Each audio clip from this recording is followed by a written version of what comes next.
The only possible attitude toward out-of-control desire is a declaration of all-out war.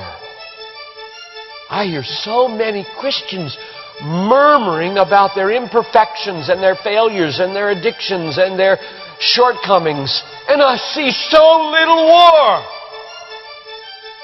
Murmur, murmur, murmur. Why am I this way? Make war! If you wonder how to make war, go to the manual. Don't just bellyache about your failures. Make war! He says, I'm continuing the quote, there is something about war that sharpens the senses. You hear a twig snap or rustling of the leaves and you are in attack mode. Someone coughs and you are ready to pull the trigger. Even after days of little or no sleep, war keeps us vigilant. There is a mean, violent streak to the true Christian life. But now let's very carefully ask, violence against whom? Or what? Not other people. Not other people. Not other people. Not Muslims. Not Hindus. Not Buddhists. Not atheists. Not secularists.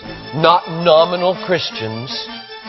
Not wives or husband or children or ornery bosses. But on every impulse in our soul to be violent to other people. Violence, a mean streak in Christianity, against our own selves. And all in us that would make peace with sin and a settling in peacetime mindset. We make war on that in us. It's a violence against all lust in ourselves. All enslaving desires for food, caffeine, sugar, chocolate, alcohol, pornography, money, the praise of man, approval of others, power, fame.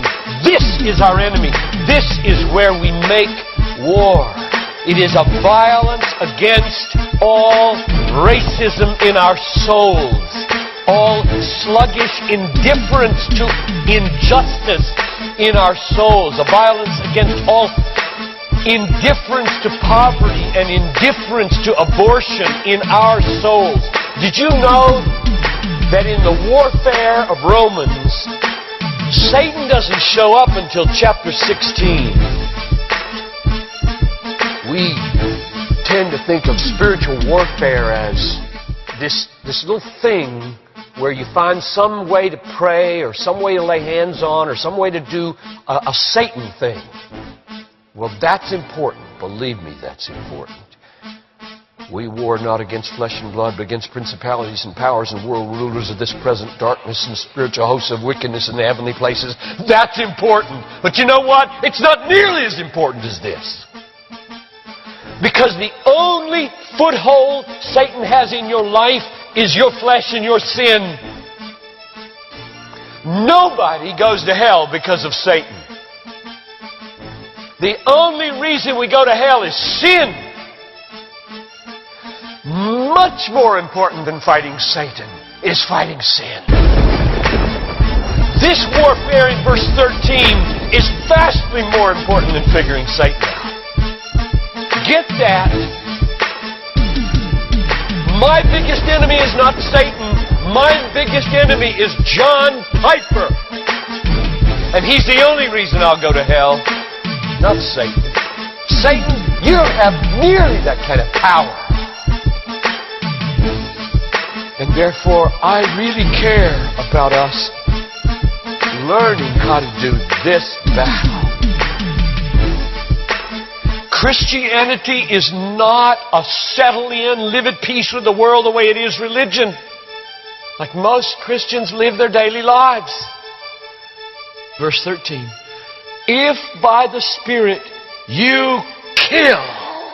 There's a mean streak in Christianity, and it's not against anybody else but ourselves.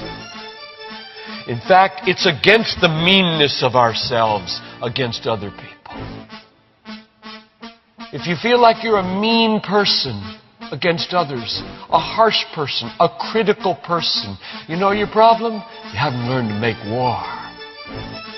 You haven't learned to be mean. You haven't learned to get violent against your violence, against your meanness, against your critical spirit.